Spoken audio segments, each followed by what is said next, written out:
सहनाववतु सहनौ भुनक्तु सह वीर्यं करवावहै तेजस्विनावधीतमस्तु मा विद्विषावहै। ओम शांति शांति शांति।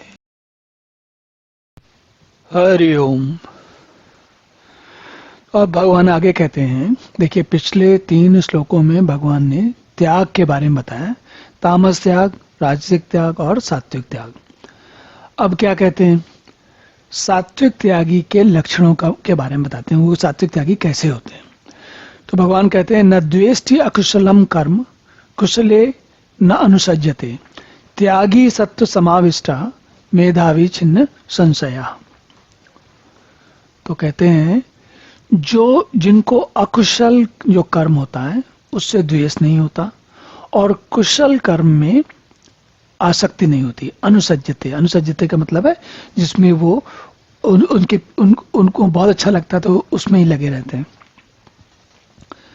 किसी चीज में आसक्ति जो होती है वो अनुसज्जते का अर्थ होता है जिसमें आसक्ति नहीं होती।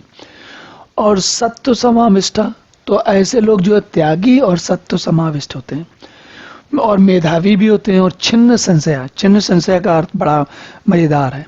छिन्न संशय का मतलब होता है जिसका संशय छिन्न हो गया हो। संशय क्या होता है, संशय जो होता है उसका अर्थ होता है कि असमंजस, दुविधा या फिर कंफ्यूजन।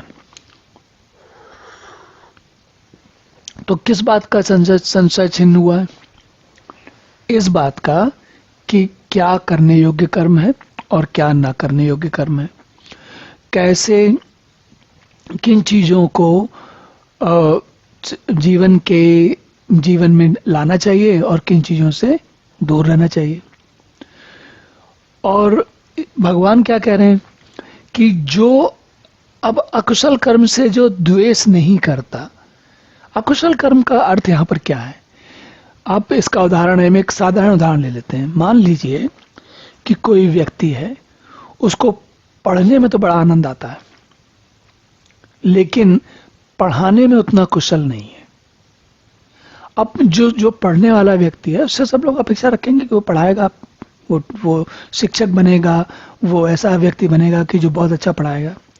लेकिन कभी कभी आप देखेंगे जीवन में आपको लोग मिलेंगे जिन्होंने बहुत अच्छी पीएचडी की हुई, बहुत रिसर्च का बहुत अच्छा काम किया हुआ है, लेकिन पढ़ा नहीं सकते। वो पढ़ाने के लिए जो धैर्य चाहिए होता है वो उनके अंदर नहीं होता या उनकी इच्छा नहीं होती। धैर्य से अधिक उनको रुचि नहीं होती कुल मिला के। तो भगवान क्या करें, जिनको अब ऐसे व्यक्ति को क्या होगा, उससे अपेक्षा की जाती है वो पढ़ाएगा लेकिन वो उसको पढ़ाने का मन नहीं है, तो क्या होगा, वो अकुशल होगा। काम आ सकता है उसको लेकिन अकुशल है, करना नहीं चाहता। लेकिन जिसमें अब मान लीजिए उस व्यक्ति को रिसर्च में यानी कि खोज करने में, आविष्कार करने में बड़ा आनंद आता है, तो क्या होगा कि वो कुशल कर्म में आसक्त नहीं होता। मतलब जिसमें उससे बहुत अच्छा काम होता है उसको उसी में केवल लगा नहीं रहता। अब आप सोचेंगे ये तो बड़ा उल्टी बात हो गई। भाई दुनिया कहती है कि जो काम आपको आता है वो करना चाहिए और जो नहीं आता उसको छोड़ देना चाहिए। बात सही है, लेकिन जो भौतिक जो कार्य होते हैं उनकी बात अलग होती है। और हमने उदाहरण भौतिक कार्यों केवल इसलिए लिया ताकि हमको बात समझ में आए। लेकिन वास्तविकता क्या है, वास्तविकता ये है कि जो करने योग्य कर्म हैं, चाहे वो जिस भी दिशा में हो, उन्हें करना कुशलता कहलाती है। और जिनको नहीं करना, लेकिन होता क्या है, जब जिनको नहीं करना चाहिए वो अकुशलता कहलाती है। समस्या क्या है, समस्या ये होती है कि जब हम किसी चीज को में अधिक मन लगाते हैं तो हमारी कहीं ना कहीं उसके कर्म फल में आसक्ति हो जाती है। और वो कर्म फल की आसक्ति कभी कभी सीधी नहीं दिखती है, कभी कभी वो कर्म फल की आसक्ति ऐसी होती है कि वो ख्याति के रूप में होती है, धन के रूप में होती है, या कुछ नहीं तो आज के समय में एक बात कही जाती है, उसको कहते हैं वर्क सेटिस्फेक्शन या जॉब सेटिस्फेक्शन। उसका मतलब होता है कि कार्य में संतोष, कि हमने अच्छा काम किया। तो ये जो अच्छा काम किया वाला भाव होता है, ये भी मोह का कारण बनता है, आसक्ति का कारण बनता है। चलिए अब अगला श्लोक देखते हैं।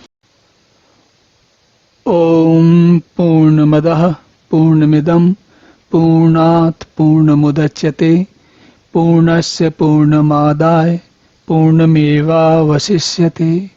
ओम शांति शांति।